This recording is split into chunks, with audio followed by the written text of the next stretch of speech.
Israel's Iron Dome may have protected its cities so far, but it's never faced the nightmare of an all-out war.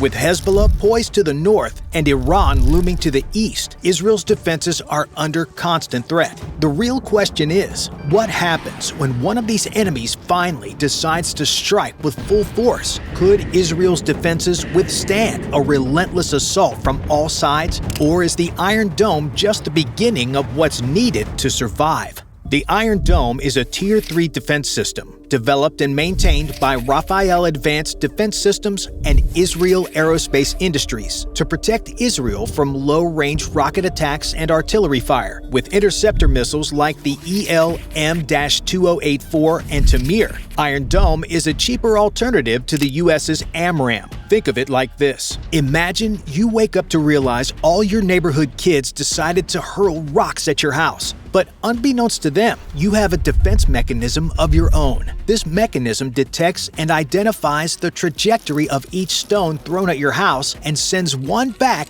at the same trajectory, but in the opposite direction. The two stones collide midair, saving your windows. Simple, right?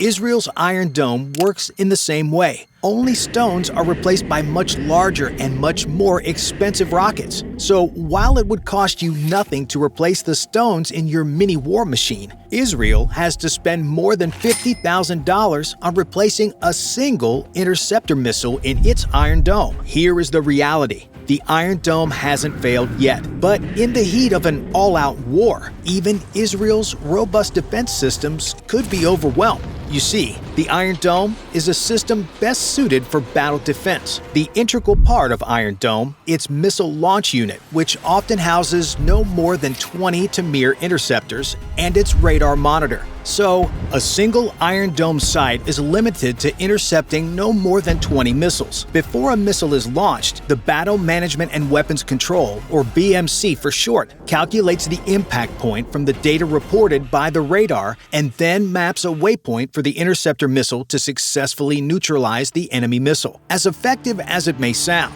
in practice, the Iron Dome is only useful against unguided missiles, commonly called rockets or artillery from ranges between 4 and 70 kilometers. During larger assaults involving more missiles, the Iron Dome would simply be overwhelmed. But Israel's defense ministry has another trick up its sleeve. You see, the Iron Dome is designed in a way that it only targets rockets with a trajectory toward residential areas like cities or suburbs, as well as strategic military areas. In the same way, you wouldn't care if any stone falls in a trash can beside your house. The Israeli government thinks of unpopulated and barren areas in the same way. Still, though, Iron Dome wouldn't have the capability to defend against the 100,000-strong rocket arsenal from Hezbollah alone. But with Iran in the war already, what options does Israel have against both of these foes? That is where David's Sling comes in. You can think of David's Sling as Israel's perfect defense against mid-range, or more specifically, against missiles that come from 40 to 300 kilometers away. For obvious reasons, these missiles are not like unguided pieces of exploding hardware that Iron Dome is designed to tackle, but they are advanced, semi-modern tactical ballistic missiles or cruise missiles. Like Iron Dome, David's Sling also intercepts, but uses a more complex double-stage system to detonate or explode the incoming missile. This method is called hit-to-kill technology. To help better understand, an interceptor missile directly hits an incoming cruise missile and then detonates, completely shredding the incoming cruise missile into tiny bits. Not to mention that David's Sling was designed to counter Iran's Fatah 3 mid-range missiles. Great. Seems like Israel has everything covered, right? Well, it's not quite that simple. You see, it all boils down to costs. And firing a $2 million missile to intercept an incoming cruise missile isn't a sustainable practice for any economy, not just Israel's. Maybe that's why Israel's hesitance to use this system over Iron Dome.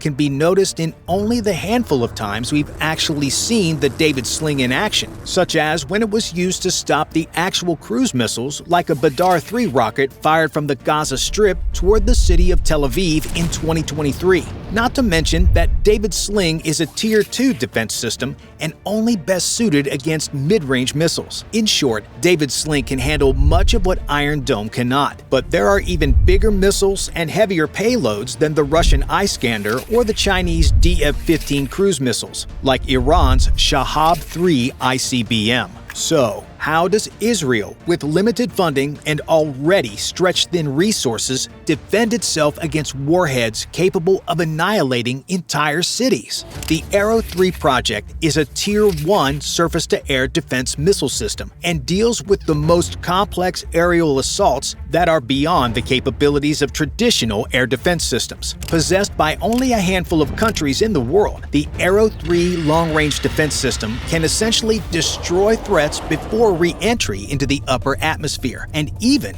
eliminate orbiting satellites. Before we go any further, we should talk about the complex nature of attack missiles this system is designed to defend against. In practice, Arrow 3 is a very good defense system against hypersonic ICBMs. These types of missiles often have speeds 5 times the speed of sound, otherwise known as Mach 5, and travel with high maneuverability over long distances, usually benchmarked as able to travel from China to Texas. To intercept a hypersonic ICBM, the Arrow 3 defense system targets ICBMs or intercontinental ballistic missiles using radar and destroys them in their space flight time or right before they enter the atmosphere. Furthermore, a recent upgrade in Israel's Arrow 3 project allows an Arrow 3 battery to intercept up to 5 ICBMs within 30 seconds. Another fascinating concept of this weapon system is that it can be launched into space even before the trajectory of a target missile is known. This allows defense forces to detect an ICBM launch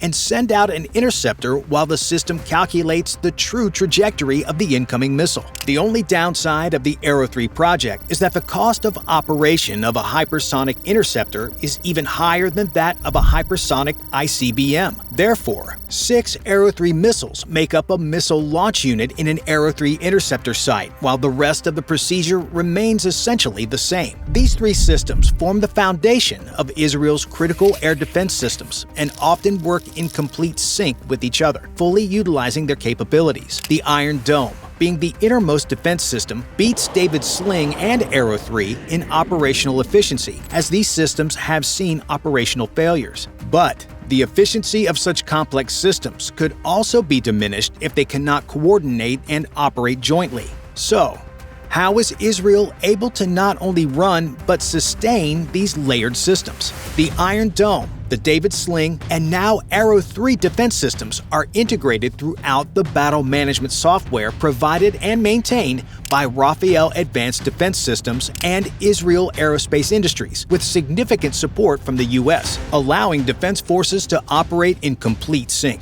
The result? An incredible system that can not only predict, but act based on intelligence reports and radar monitoring for effective interception and counterattacks. This adds another layer of security in Israeli airspace, which is already impenetrable due to its layered air defenses in place. The strategies in place by the IDF and Defense Ministry also make these systems focus on the most important or potentially dangerous missiles and ignore those that will fall in unpopulated areas, significantly saving the cost of operations and precious time. Intelligence, an army's best friend, has enabled Israel's defense forces to anticipate enemy movements and attack strategies through unified intelligence and continuous monitoring, allowing them to not only prepare but effectively respond to an attack. This level of operational insight enables Israel to pack a punch in its defense against united foes. However, like any system, Israel's defense system isn't perfect and can still fail if overwhelmed.